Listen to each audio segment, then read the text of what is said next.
नमस्ते। Solid facts with Hemant अत्री में आप सबका स्वागत। जैसा आप देख रहे हैं हेमंत सर हमारे साथ मौजूद है, बहुत स्वागत है सर। सर, ट्रंप साहब के जो अडानी कहे जाते थे, मस्क साहब, उनसे दूरियां कुछ ज्यादा ही बढ़ती हुई चली जा रही हैं। जब अमेरिका में सारे बड़े टेक्नोक्रेट्स को इन्होंने एक साथ एक मंच पर ट्रंप ने बुलाया डिनर के लिए, उसमें से एलन मस्क का गायब होना ये चर्चा का विषय बना हुआ है। अब उनको बुलाया नहीं गया या वो आए नहीं, ये तो पता नहीं फिलहाल, उस पर आप बताइएगा। लेकिन ये जो दूरी है वो क्या कह रही है? क्या जो पिछले विवाद थे वो इसकी वजह माने जाए, या फिर कुछ और बड़ा खेल हो रहा है? मस्क को जिस चीज के लिए जाना जाता है, कई तरीके के बड़े बड़े खेल वो करते रहते हैं, तो क्या कुछ बड़ा खेल अमेरिका में भी चल रहा है क्या? राम प्रकाश जी नमस्कार, आपको सारे दर्शक साथियों को भी। देखिए, थोड़ा लीक से हट करके मामला है, ये बहुत टेक्निकल मामला है लेकिन जरूरी समझना है।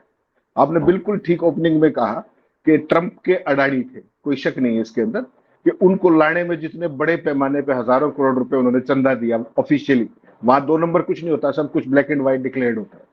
और हजारों करोड़ रुपया चंदा दिया और उसके बाद चंद महीनों में ही दोनों फॉल अपार्ट हुए। अब आप सोचिए कि अमेरिका के अंदर जो दुनिया का सबसे रईस व्यक्ति एलन मस्क, और टेक्नोक्रेसी का तो एक तरीके से वो यूं कह सकते हैं आपके, चाहे एआई हो चाहे हर चीज हो, स्पेस क्राफ्ट हो, तमाम चीजों में इसके जो ये कार है वो सारी की सारी अपने आप में एक अद्भुत, उसने सारी इनोवेशन की और दुनिया में देखिए लीड तो है, उसमें कोई शक नहीं।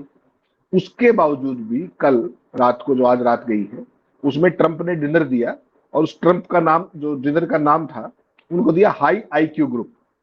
और उसमें टॉप मोस्ट टेक्नो कंपनियों के जो चीफ्स हैं, जो फाउंडर्स हैं, सारे लोग हैं, वो थे। लेकिन उसके अंदर इंटरेस्टिंग बात ये कि एलन मस्क को न्योता भी नहीं दिया गया, आने की तो बात छोड़ दीजिए, उनको इनवाइट ही नहीं किया गया। मतलब साफ है कि दोनों के रास्ते अलग अलग हो चुके हैं। मस्क ने अपनी पार्टी बना ली है, हालांकि पार्टी बना के घोषणा करने के बाद आज तक उस पर फर्दर उन्होंने कुछ नहीं कहा। पार्टी बनाई, छोड़ दी और आगे बढ़ गए। अब वो चलेगी नहीं चलेगी, क्या प्रायोरिटी है उनकी, वो सारी एक चीज। लेकिन इसमें जो इस डिनर में सबसे इंपॉर्टेंट बात है वो ये है कि जो ट्रंप के धुरविरोधी, जो अपने एलन मस्क के सबसे धुरविरोधी, और जिनके कारण मस्क और ट्रंप की दुश्मनी हुई एक तरीके से, या दोस्ती खत्म हुई और दोनों की राहें अलग हुई, वो जेरेड इसाकमैन वहां पर थे उसके अंदर। इसाकमैन वही आदमी है जिसकी वजह से इन दोनों के बीच में दूरियां बढ़नी शुरू हुई, फाइनली वो दे फेल अपार्ट। इसाकमैन मस्क के सबसे करीबी सहयोगी रहे। जो आपको ध्यान होगा, जो अमेरिका की स्पेस एजेंसी है नासा, उन्हें ट्रंप ने इस काम के लिए चुना था, उसको लीड करने के लिए, इसाक मैन को। लेकिन जब दौरी आ गई तो इसाक मैन का नॉमिनेशन भी रद्द करना पड़ा। तो अब आप सोच सकते हैं कि किस लेवल की जो चीजें थी वो आगे बढ़ी है। और इसके अंदर जो जो शामिल हुए हैं डिनर के अंदर, वो बड़ा इंपॉर्टेंट है। Sundar Pichai, Mark Zuckerberg, Tim Cook, Bill Gates, Satya Nadella, Sam Altman, सागाई Brin, Safra Catz, Sanjay Mehrotra, Vivek Ranade, Jared Isaacman, Greg Brockman, David Lim, Shyam Shankar और अलेक्जेंडर वाल। ये कह सकते हैं आप, अमेरिका की जितनी भी टेक कंपनियां हैं इनमें कोई भी अछूता नहीं है। और आप ट्रंप का जिस तरीके का ओवरऑल देख रहे हैं, चाहे विद इन दी कंट्री, जैसे इंडिया के अंदर है बिल्कुल वर्टिकल डिवीजन, एक तरफ मागा है, दूसरी तरफ उनके विरोधी है, यानी कि ट्रंप बनाम बाकी अमेरिका। ये बिल्कुल पिक्चर वहां साफ है। इसी तरीके से इंटरनेशनल फ्रंट पे आप देखेंगे, ट्रंप ने एक से ज्यादा मोर्चे इंक्लूडिंग इंडिया सारे के सारे एक साथ खोल दिए हैं। उनकी पॉपुलैरिटी रेटिंग आप देखिए, अभी 20 जनवरी को इनॉग्रेशन हुआ था और अभी तक अब लोएस्ट पे अब तक आ चुकी है अमेरिकन इतिहास के अंदर। उसके बावजूद भी जो उनका जो काम करने का तरीका है वो नहीं बदल रहा है। वो एकदम रात को कुछ सपने में आता है, तुरंत ट्रुथ पे लिखते हैं और वो पॉलिसी बन जाती है।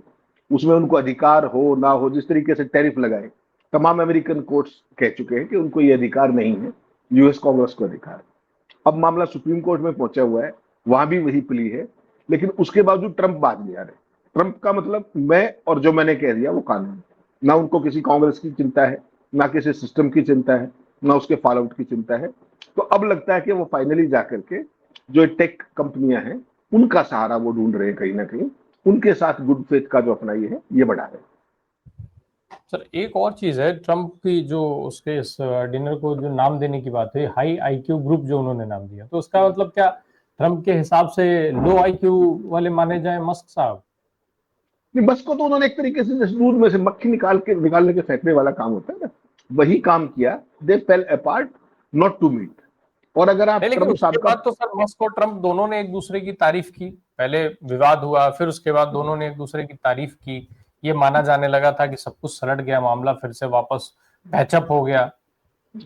उसमें सबसे बड़ा इशू क्या हुआ, राम प्रकाश जी, मामला सेटल हो भी जाता, ट्रंप ने वो ट्वीट भी वापस करने की कोशिश की, देखा होगा आपने। लेकिन जो एप्स्टीन फाइल वाले मसले में जिस तरीके से उन्होंने पूरी एफबीआई और अमेरिका की जांच एजेंसियों को कटघरे में खड़े करते हुए ये कहा कि एप्स्टीन फाइल खोल तो दीजिए, उसमें ट्रंप सबसे अगुवा मिलेंगे, वो चीज क्योंकि पर्सनल मामला है और वो बिलो दी बेल्ट अटैक। तो उसके बाद आपको पता है ट्रंप की एक और भी खासियत है, यहां तो मस्क ने बिलो दी बेल्ट हिट कर दिया, where it hurts the most. Otherwise भी अगर आप ट्रंप का पूरा इतिहास देखेंगे, उनके तमाम जो पुराने सहयोगी हैं, उन्होंने एक ही बात कही है ट्रंप की पर्सनैलिटी के बारे में, कि वो आदमी को लेकर के आते हैं, उसका खूब यूज करते हैं, उसका आर्थिक दोहन करते हैं, उसका हर तरीके का दोहन करते हैं, और वक्त पड़ने पर फर्स्ट अवेलेबल अपॉर्चुनिटी में उससे मुक्ति भी पा लेते हैं। तो मस्क को उन्होंने वही किया है, ईज आउट किया पहले, जो डिपार्टमेंट दिया था उनको एफिशिएंसी का, खर्चे घटाने का और करने का, उसका क्या हुआ क्या नहीं किसी को नहीं पता। Government efficiency department by department of government efficiency, उसमें कुछ कुछ दावे करते रहे, इतने लाख करोड़ बचा दिए, इतने बिलियन डॉलर बचा दिए, और फाइनली हुआ वही जो सिस्टम चलता आया है, जो वो करके गए थे वो सारा अनडन हो गया। तो ये चीज राम प्रकाश जी देखनी पड़ेगी कि अपनी जो भी ट्रंप साहब की जो भी काम करने की शैली है, उसी के तहत शुरू में करीब आए, खूब धूम मचाई मिलके, व्हाइट हाउस का जो ओवल ऑफिस था उसमें उनके बच्चे खेलते थे, आपने देखा। और उसके बाद जब अपार्ट हुए तो ऐसे हुए कि गाली गलौज से लेकर के तमाम सारी चीजें, और एप्स्टीन फाइल तक लेके चले गए लंबे से। और उनकी गाड़ियों को जिनकी मार्केटिंग करते थे व्हाइट हाउस में, देखा होगा आपने, ट्रंप उनके ब्रांड एम्बेसडर होते थे। जिस तरीके से उसके साथ फोटो खिंचवाया, लाल रंग की कार, वो ऐतिहासिक, याद होगा आपको, पूरा फोटो सेशन कर रहे थे as if he was a brand ambassador, और उसके बाद एकदम कह दिया कि सब कबाड़। तो ये मर्क्यूरियल करेक्टर्स की एक खासियत होती है। लेकिन ये इंटरेस्टिंग बात है कि इतने बड़े डोनर की कीमत पर उसको ईज आउट कर दिया गया, कहीं कोई बातचीत का सिलसिला नहीं है। और अब जो बाकी संभावित फाइनेंसर हो सकते हैं, उन सारों को एक ही झटके में डिनर पे बुला करके उनको साधने की कोशिश की है। और आपको पता है पहले भी एआई को लेकर अमेरिका बहुत चिंतित है, उसको लेकर भी खरबों का ग्रुप बनाया था उन्होंने, जिसमें मस्क से दोस्ती हुए भी उनको शामिल नहीं किया था। उस समय भी आपको ध्यान होगा, अल्टमैन और ये सारे लोग थे, वो अमेरिकन इतिहास का सबसे बड़ा प्रोजेक्ट है। तो कहीं ना कहीं वो दूरियां तभी बढ़ने दिख गई थी जब वो महकमे में थे, और उनके जाने के बाद तो फिर स्वाभाविक है कि नए सहारे तलाश रहे ट्रंप जिस तरीके से। और ये जो रात को डिनर हुआ है, ये उसी का सिलसिले का हिस्सा बन गया। प्लस चाइना के साथ जिस तरीके का एआई का कंपटीशन है, उस पर भी कहीं ना कहीं चर्चा ड्यू थी, ओवर ड्यू थी। एक चीज है सर, जब से मस्क और ट्रंप का ब्रेकअप हुआ, और ये ब्रेकअप अगर जारी है, मान लिया जाए पैचअप होने की कोशिश की, नहीं हो पाया पैचअप, ब्रेकअप चल रहा है, अब उस ब्रेकअप के बीच में ये जो डिनर पार्टी हुई, जिसको ट्रंप जो है वो हाई आईक्यू ग्रुप कह रहे हैं, मस्क जो है वो जाने जाते हैं अपने बगावत के लिए, ऐसे में क्या वो पचा पाएंगे इसको मस्क, और इतनी आसानी से चुपचाप देख लेंगे इसको बिना कुछ रिएक्शन के? राम प्रकाश जी, सबसे बड़ी दिक्कत क्या है कि मस्क के बहुत बड़े स्टेक्स नासा के अंदर, उनके स्पेस क्राफ्ट से लेकर के हर चीज, जिस तरीके का ट्रंप ने धमकी दी थी ना, जैसे एप्स्टीन फाइल का जिक्र आया, आपको ध्यान होगा, तो क्या कहा था कि he should be thrown out from the NASA, जबकि उनके पास अरबों खरबों डॉलर के नासा के तमाम प्रोजेक्ट का बहुत इंटीग्रल हिस्सा है। हालत यह है कि अगर ये मस्क ना हो तो अमेरिकन जो एस्ट्रोनॉट्स हैं उनका लाना ले जाना भी दूभर हो जाए, जो अपना स्पेस स्टेशन, वो एक वीक पॉइंट है नासा का आज की तारीख में। और इनकी प्रॉब्लम क्या है कि देखिए, अल्टीमेटली मस्क तो है तो व्यापारी। जिस तरीके से उसकी जो कारें थी टेस्ला, उस पर मस्क ने, अपने ट्रंप ने क्या किया कि वो जो कानून बनाया उसके तहत वो सारी सब्सिडी खत्म कर दी, उससे भी कारों की बिक्री प्रभावित हुई। उसके बाद वो चुपचाप बैठ गया। अल्टीमेटली व्यापारी है, झटका तो लग ही गया, गाड़ियों की सेल कम हो जाएगी। जिस तरीके से पूरे अमेरिका में गाड़ियों का विरोध होना, शोरूमों के ऊपर हमले हुए, जिस तरीके के प्रदर्शन हुए, उस सारे को लेकर के, प्लस ये खतरा है कि कहीं वो जो नासा वाले ठेके हैं उसमें अगर कोई गड़बड़ होगी तो फिर मस्क क्या करेंगे। अल्टीमेटली किसी भी आदमी का जो गेन और लॉस, उसकी एक लिमिट है। तो अल्टीमेटली धंधे की कीमत पर तो मस्क भी कुछ नहीं करना चाहेंगे, ना कोई पंगा लेना चाहेंगे, ना कोई फिलहाल के लिए निकट भविष्य में कोई चुनाव है अमेरिका के लिए। अगले साल जब मिड टर्म इलेक्शन होगा हाउस का, तब क्या स्थितियां होंगी वो देखना बड़ा इंपॉर्टेंट है। क्या मस्क चुपचाप बैठ जाएंगे पार्टी बना के, या वक्त आने पर उस पार्टी को एक्टिव करेंगे, क्योंकि टू पार्टी सिस्टम है वहां पे, ये तीसरी पार्टी बना के किस रूप में बढ़ते हैं वो देखना भी बड़ा इंटरेस्टिंग है। अब ये जो टैरिफ का एक वो सीन चल रहा है सर, टैरिफ को लेकर के जिस तरीके का विवाद शुरू हुआ, ऐसे में ट्रम्प साहब को भी तो और मॉरल सपोर्ट की जरूरत है, फाइनेंशियल सपोर्ट की जरूरत है, क्योंकि जिस तरीके से जो दिखाया जा रहा है, अब एक तो थोड़ा उसका भी सच दर्शकों को बताइएगा कि चीन, भारत और रूस की तिकड़ी को लेकर के बहुत सारी संभावनाएं जताई जा रही है। अब तो यहाँ तक कहा जा रहा है कि पेमेंट के लिए नया ऑप्शन आ सकता है, डॉलर को बड़ा झटका लग सकता है। तो इस तरीके के हालात के दौरान, खास करके आर्थिक संकट की स्थिति बनती देखने के बावजूद, क्या ट्रंप साहब के ये सारे कदम अमेरिका के हित में माने जाएंगे? जिस तरीके से वो मागा की बात करते हैं, मेक अमेरिका ग्रेट अगेन बनाने की बात करते हैं।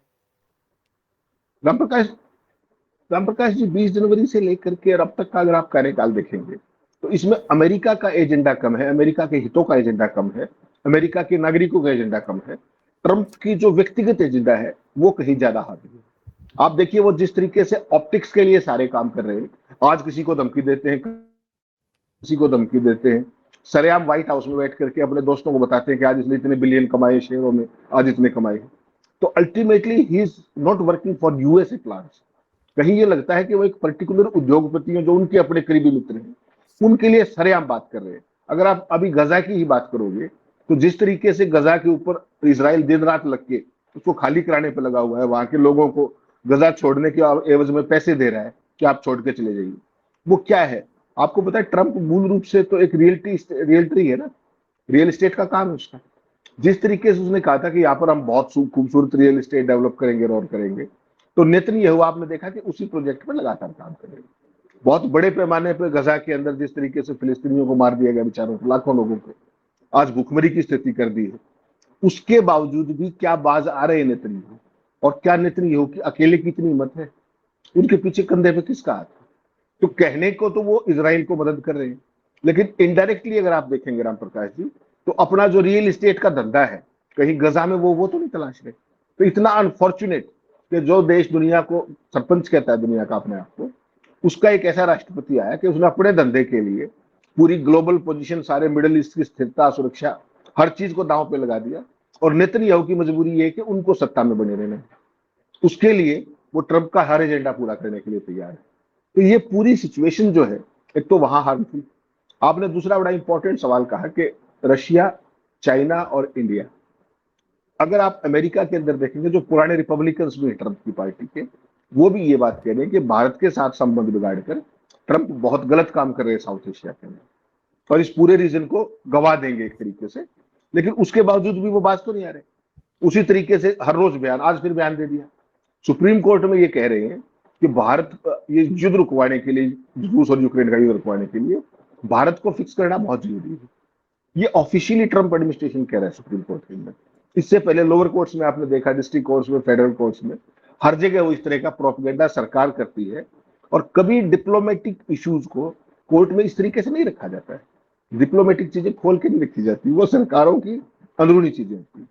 तो ट्रंप को और उसके एडमिनिस्ट्रेशन की जो विंस और फैंसीज है, उसके कारण पूरे दुनिया का वर्ल्ड ऑर्डर बदलने की, अपनी सनक के पीछे सारा खेल बदल देने की केवल एक बात कि भाई मेरा जो मागा बेस है वो बचा है। और ये मत भूलिएगा कि ट्रंप का ये आखिरी टर्म है, इसके बाद वो राष्ट्रपति नहीं बन सकते मौजूदा संविधान के मुताबिक। तो क्या ऐसा तो नहीं है कि ये मागा बिल्कुल आइसोलेट हो जाए वहां पे? आप देखिएगा ना, जब ये टैरिफ का परिणाम आएगा तो सामान जो महंगा होगा अमेरिका के अंदर, उसकी मार किस पे पड़ेगी? उन गरीबों पे ही पड़ेगी। वो मागा समझ, जैसे इंडिया में अंधभक्त है वैसे ही वहां मागा सपोर्ट है। तो जैसे इंडिया के जो अंधभक्त थे उनको अब मोदी जी ने दूसरी आजादी दिलाई थी 2017 में, याद होगा किस बात पे? कि जीएसटी आ गया, दूसरी आजादी 1 अप्रैल 2017 आधी रात को, और 8 साल बाद अब उस आजादी से भी आजादी दिला रही। अब तीसरी आजादी दिलाने की बात है, 22 तारीख से इसको मॉडिफाई किया जा रहा है जीएसटी को। तब वो मास्टर स्ट्रोक था, अब ये मास्टर स्ट्रोक है, और आपके पोमेरियन मीडिया लगातार लगा हुआ है। तो ट्रंप की राजनीति को भी अगर आप देखेंगे तो वही वर्टिकल डिवीजन है, गोरे काले ये वो सारे का सारा, प्लस मागा बेस को करने के लिए वो किसी भी हद तक चले जाते हैं, केवल ऑप्टिक्स और थिएट्रिक्स के जरिए। किसी विदेशी राष्ट्राध्यक्ष से बदतमीजी करना, ओवल ऑफिस के अंदर जिस तरह की चीजें करना, उनको बहला फुसला के रखना, उनको ये दिखाना कि बड़ी भारी प्रगति हो रही है। हकीकत में देखिए अमेरिकन इकोनॉमी का सारा डेटा नेगेटिव की तरफ, वही इंडिया में होता है कि है कुछ और दिखाया कुछ जाता है। तो मुझे तो लगता है कि ट्रंप का व्यक्तिगत एजेंडा कहीं हावी है, अमेरिका से ज्यादा, अमेरिका के हितों से ज्यादा। और मागा एयरबेस, मागा जो इनका जो स्पोर्ट बेस है, उनकी भी दुर्गति बहुत जल्दी, जो यहाँ भक्तों की जो हालत है, मुझे लगता है वो भी उसी गति को बहुत जल्दी प्राप्त हो जाएंगे। लेकिन वहां चूंकि मीडिया अभी भी उतना नहीं बिका हुआ, जैसे हमारा मीडिया तो सोल्ड आउट है ना कंप्लीटली, लश्करे नोएडा कह लीजिए आप, ये जो अखबार जितने भी आप कहते हैं, उन सब की जो स्थिति है वहां वो नहीं, कम से कम एक वो राहत की बात है। तो हो सकता है कि वो चेक्स एंड बैलेंस, हो सकता है अमेरिका की चीजों को कुछ हद तक बचा पाए। ट्रंप लगे हुए हैं अपने हिसाब से, और सारा अमेरिका इस बात को समझ रहा है कि वो दिशा कौन सी, केवल अंधभक्तों को छोड़ के। सेम स्थिति है जो इंडिया की। सर ये अभी व्यक्तिगत का जिक्र आ रहा था कि आज ट्रंप जो कुछ भी कर रहे हैं उसमें अमेरिका के लिए कम, व्यक्तिगत ज्यादा हो रहते हैं। तो ये जो डिनर है और उस डिनर में मस्क का न्योते, मस्क के लिए न्योता ना भेजा जाना, मस्क को दिखाने के लिए डिनर पार्टी की गई और चिढ़ाने के लिए उनको न्योता नहीं भेजा गया। क्या ये भी उसी व्यक्तिगत हिसाब किताब की बात मानी जाए, व्यक्तिगत रूप से बदले की बात मानी जाए? This is what you call settling the scores in English. हिसाब किताब आपने बिल्कुल ठीक कहा, हिसाब किताब चुकता करने का। और ट्रंप आपको पता है दोनों के दोनों संगठन, दोनों अहंकारी है, ट्रंप भी उतना ही अहंकारी है, मस्क भी। लेकिन मस्क की समस्या क्या है कि वो दुनिया का सबसे बड़ा रईस हो सकता है, सबसे बड़ा उद्योगपति हो सकता है, लेकिन उसके सारे काम, चाहे वो टेस्ला का हो चाहे स्पेसशिप का हो, वो सारे के सारे काम गवर्नमेंट पॉलिसीज के ऊपर डिपेंड है। उसकी जो प्रॉफिटेबिलिटी है कंपनियों की, वो सीधी उन पे टिकी है, गवर्नमेंट पॉलिसीज पे। टेस्ला से सब्सिडी हटाई, उससे पहले ट्रंप की दोस्ती का सबसे खामियाजा किसको भुगतना पड़ा? उसी को भुगतना पड़ा। अब अगर पॉलिसी लेवल पे ट्रंप कोई और बड़ा खेल करते हैं तो उसका नुकसान किसको होगा? मस्क उस नुकसान को झेल पाएंगे? क्या वो उस स्थिति में है? क्योंकि नुकसान की भी एक थ्रेशोल्ड होता है ना, कि मैं इतना नुकसान झेल पाऊंगा। वहां पर अगर चीजें गिरने लगी, मान लीजिए नासा जो है वो ठेके कम करना शुरू करे, तो उसका तो डायरेक्ट बर्डन, उसकी जो कॉस्ट है वो बहुत ज्यादा है राम प्रकाश से। तो उस सारे में इसीलिए आप देख रहे होंगे मस्क बिल्कुल फिलहाल कुछ समय से बिल्कुल शांत है, चुप है, और अपने धंधे पर दोबारा से काम फोकस करने की कोशिश कर रहा है। और इससे बाकी उद्योगपतियों को भी ट्रंप ने एक मैसेज दे दिया कि मैं, कोई सामने आ जाए तो मैं किसी को बख्शता नहीं, चाहे मेरा अडानी ही क्यों ना हो।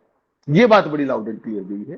तो इससे बाकी उद्योगपतियों को भी एक मैसेज आएगा कि जब तक ये महोदय हैं ट्रंप साहब, तब तक इनसे बना के रखने में फायदा है। ये चीज तो इस मैसेज से भी और ओवरऑल भी, इससे दोनों काम हुए। एक तो इनके साथ प्रॉक्सिमिटी बढ़ी, सारे के सारे सबसे रईस है टेक कंपनियों का, तो पता ही है आपको जिस तरीके की अमेरिकन इकोनॉमी पे इंपैक्ट है, और उसमें मस्क को आईना दिखाने वाली। तो एक तीर से दो निशाने साधे हैं एक तरीके से ट्रंप ने। इसीलिए मैं कहता हूं कि वो बहुत शातिर खिलाड़ी है। वो दिखता है उस तरीके से, लेकिन है बहुत शातिर, उसकी हर चाल बड़ी कैलकुलेटेड।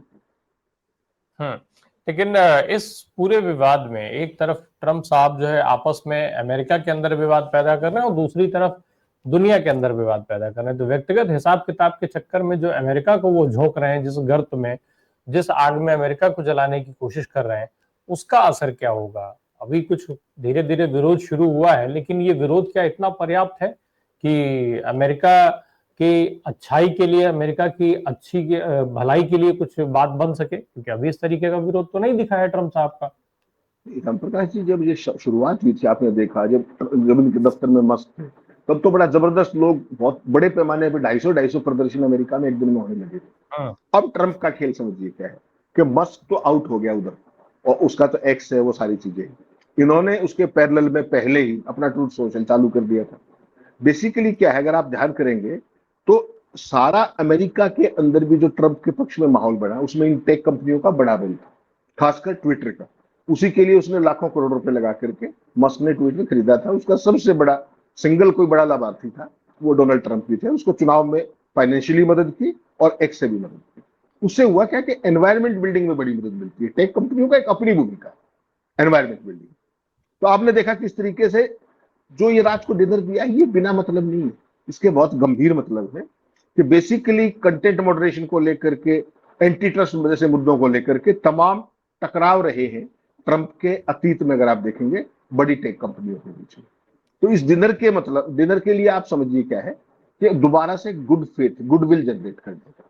ट्रंप क्या आरोप लगाते थे कि टेक कंपनियां जो है रूढ़िवादी विचारधारा, जो कंजर्वेटिव विचारधारा होती है, उसकी आवाज को दबाती है और उसके पोस्ट या वीडियो की रीच कम कर देती है, डिलीट कर देती है। वो सारे आरोप लगाते थे उनके ऊपर।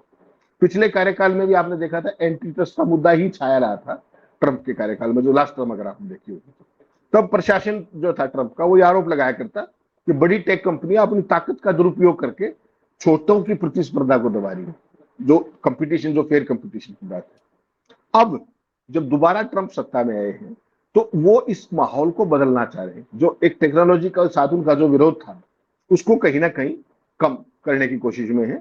ये जो कंपनियों के सीईओ जिनके मैंने नाम बताया आपको, उनको अपने साथ बिठा करके एक तो जो रीच का जो एक फायदा उनकी उठाने का है, उनके पैसे का जो लाभ, उनकी तकनीक का लाभ, और जो आज की तारीख में ट्रंप का विरोध है अमेरिका के अंदर, वो आगे ना बढ़े, उसमें जितनी मदद हो जाए वो गुडविल जनरेट करने की बात है।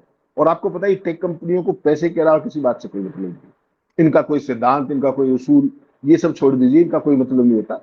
एक सूत्रीय एजेंडा केवल मुनाफा है किसी भी व्यापार का। तो उसके अंदर ये सारे के सारे लोग, लगने वाले लोग हैं। ट्रंप को दोनों हाथों में विन विन पोजीशन है। मस्क को औकात भी दिखा रहे हैं, उससे स्कोर भी सेटल कर रहे हैं, अपनी गुडविल भी जनरेट कर रहे हैं, अपने विरोध को आने वाले समय में कंट्रोल करने का जरिया भी तलाश रहे हैं। तो एक तीर से तमाम शिकार करके, और पूरा ध्यान कि अमेरिकन टेक को प्रेसिडेंट काफी महत्व देते हैं, उनके रेलेवेंस को समझते हैं, अमेरिकन इकोनॉमी में उनका पूरा जो योगदान है उसको अप्रिशिएट करते हैं।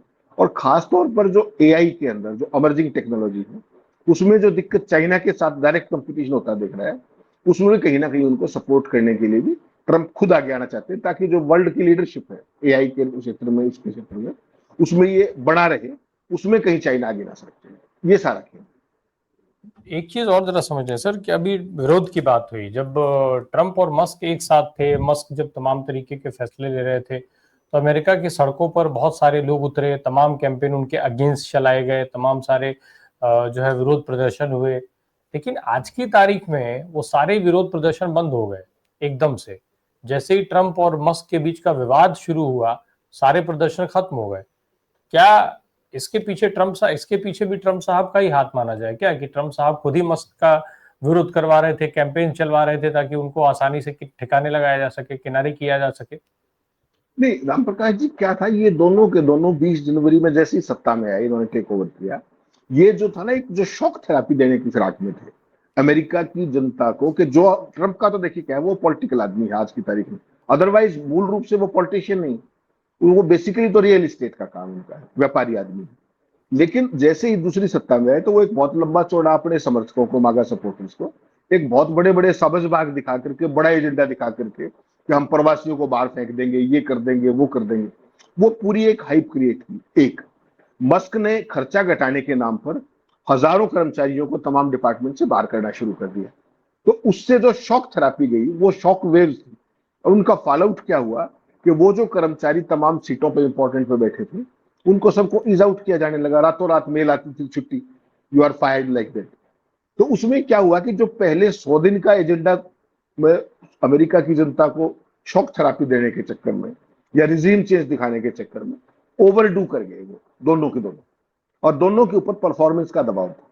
उस परफॉर्मेंस के चक्कर में अमेरिका की जनता सड़कों पर आ गई।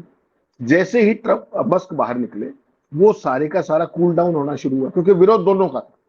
मस्क के बाहर होते ही कुछ गुस्सा तो वहां डायल्यूट हो गया, वो जो कर्मचारियों के बाहर फायर करने वाला कार्यक्रम वो खत्म हो गया।